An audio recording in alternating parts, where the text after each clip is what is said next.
In The Quiet Pool, there are devils, and in A Quiet Place, the angels of death strike. In the movie Day One, it happened in a flash. Humanity did not even have time to react to the invasion, but did they? Unlike its predecessors, the third installment of the franchise is significantly different in style and presentation. This is largely due to the fact that the creator of the original A Quiet Place, John Krasinski, acted as producer this time, and the script was entrusted to Jeff Nichols. According to him, he only used the original story as a basis. That's why we didn't see the most important thing, a laboratory for studying alien invaders, which Krasinski talked about in his interviews. But still, we could learn some important answers from this movie. And finally, all the theories about the angels of death got their confirmation. Day One. Let's take a look at how this movie shattered the whole idea of alien bioweapons. I'll warn you right away, I'm not gonna pick apart all the drama in the movie. I'm only interested in the monsters themselves.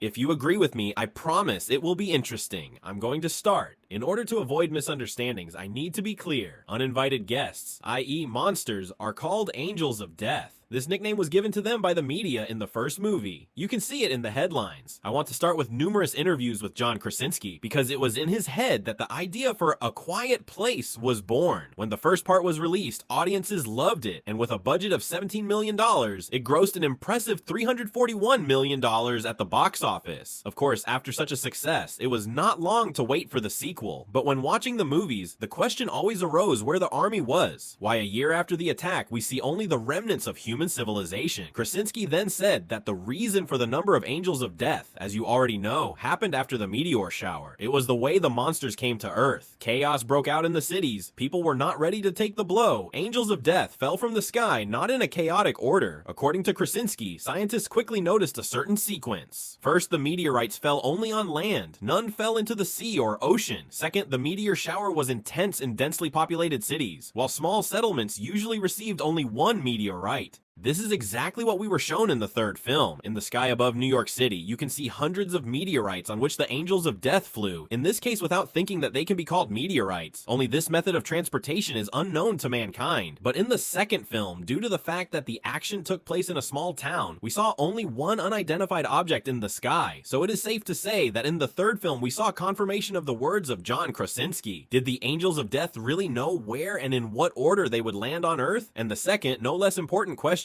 how prepared was humanity for the war? Again, I will use the author's interview, where he said that people knew about the attack. Scientists saw a cluster of unknown objects in space, which was approaching our planet. They even calculated the time of arrival of the invaders, and the entire army was put on full alert. What we see in the movie Day One, in the streets of the city full of military, in the sky flying fighter jets, and before the attack is heard a siren, plus after the incident heard that the inhabitants of Manhattan are given instructions for survival, important information to maintain silence. So the army reacted quickly and started to evacuate the population. Plus, they were aware of the weakness of the monsters, which is that they can't swim, so all 11 of Manhattan's bridges were destroyed by planes. So they wanted to isolate the island from the rest of the world. So they wanted to isolate the island from other places so that they could evacuate the island safely. The ferry could go down the river without fear of monsters jumping on their heads from the bridge. Yes, we also knew from the second movie that the angels of death were afraid of water, and the islands became a safe place. Humans set up colonies there, but at that time there was no information about what happens to the angels of death in the water. The theory was that they just fell to the ground and starved to death. Until the third movie, everyone believed that aliens did not need air to survive, that they did not have the usual respiratory system. All of this was based on the way the invaders moved, which allowed them to stay in open space without air for a long time. But in the third movie, we saw a very important detail. It happened when Eric and Samira went down in the subway, and they were heard by one of the angels of death. When he fell into the water, we are clearly shown that they need air. It's like the monster doesn't know how to hold his breath and just drowns in the water. By drowning in it, the invaders avoid contact with water, perhaps not so much on their homeworld, and their body anatomy does not allow them to swim, as if they were designed and programmed for only one thing: to kill. The monsters excel in the art of warfare. Krasinski often said after the second movie that not all countries and regions are under the control of the invaders. For example, Japan was able to deal with and destroy the monsters on its territory, and being an island, it became a safe place. Also, the German and British armies began to use sonic probes as bait. They were like balloons that flew in the sky and made noise to attract monsters to a certain point. And when a significant number of alien invaders were gathered, a rocket would arrive at that point. But we didn't see all that in the third movie. There is a reason for that, but more on that later. The third very important detail that was not in the first and second part is the communication of the Angels of Death. We saw some social behavior. With each of them finding people, they send a signal to their own. I've watched almost every moment again, and in every moment there's a call. The monsters make a call. Because they are blind, the creatures have to use a sound that signals their presence to other individuals. Otherwise, how do you find out who is making the noise, a human or the Angel of Death himself? So they are able to draw a clear picture in their minds, understand the distance, and distinguish the sound, as has been shown with a waterfall, rain, or fountain. This proves that the creatures are not stupid and act together as a single organism, very much like a community fulfilling a purpose. It also confirms, in my opinion, the most interesting scene in this movie, the meal time. One of the group is most likely the leader calling everyone to eat, which means they have communication, and they communicate as sentient beings using sound and their primitive language. So why did I say this is the dinner scene in the movie? Most importantly, the fact is that we learned a lot of details in that moment. I'll start with the meal itself. You've probably noticed that the Angels of Death don't leave human corpses behind, a trend that's been going on since the first movie. There wasn't a single skeleton in town. They take all the dead with them. Yeah, we knew with you that they didn't eat people, but why would they kill and take bodies? And then we finally got an answer.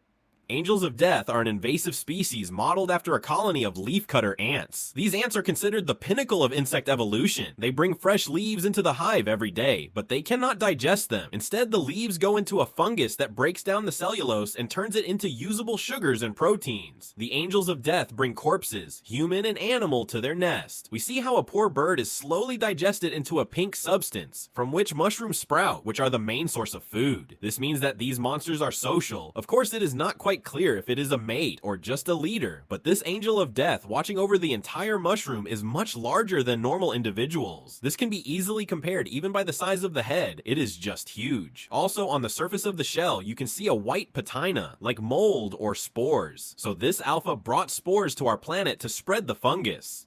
That moment in the movie gave us a lot of information. If these creatures are able to communicate, they have a hierarchy and their hive, then maybe it is not just a bioweapon as everyone thought before, but just an alien invading species, a virus of planetary proportions. You ask, of course, how monsters find corpses when they have no sense of smell or sight, and corpses don't make sounds. If you've been watching closely, you've probably noticed that they have two sensitive scales on their heads, which they use to touch the surface of an object or corpse and read information. This is how the alpha determined the ripeness of the mushroom. I don't remember this behavior in the first two movies. The front shell scales are very sensitive. Maybe they tap them on an object and determine by ear what is in front of them. It's a very interesting scene. A Quiet Place Day 1 showed a lot of things that you and I haven't seen in the other movies in the series. The question of reproduction is still open. We don't see larvae or juveniles. However, if we consider their social structure and the presence of an alpha individual in the hierarchy, we can draw a parallel with insects, especially leafcutter ants. This means that the place where they settle can play the role of a future hive. It's just that too little time has passed, and the Angels of Death haven't had time to build their home.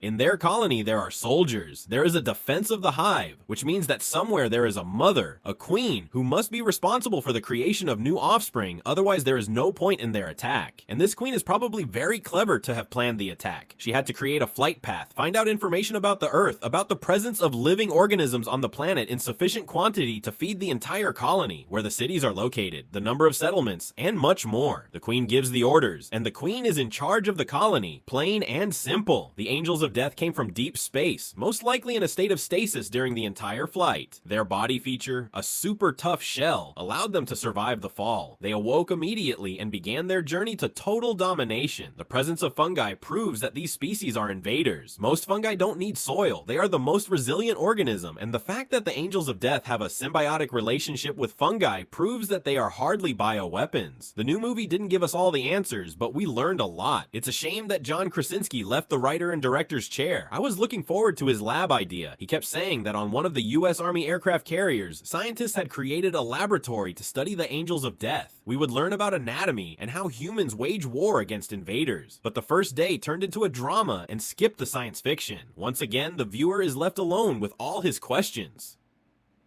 What do you think of the movie? Write in the comments. Actually, both the first and the second movie are more drama, and science fiction is like a base. And the third movie follows this trend as well. But still, some moments were shown better, especially the mealtime. I watched that moment probably 30 times to understand what happened there. I also rewatched the first two movies, and I noticed that in the second movie, we were shown that the angels of death communicate with each other. They give a signal when they are on the course of a person, so not only in the third movie we were shown this important information, it was in the second movie as well. Besides, I always had a question, where did all the people disappear to? Where are their bodies? This movie finally gave the answer, although in the second part there was still a skeleton in the train, so they missed one person. That's it for today. Subscribe to the channel, and I'll see you in the next video.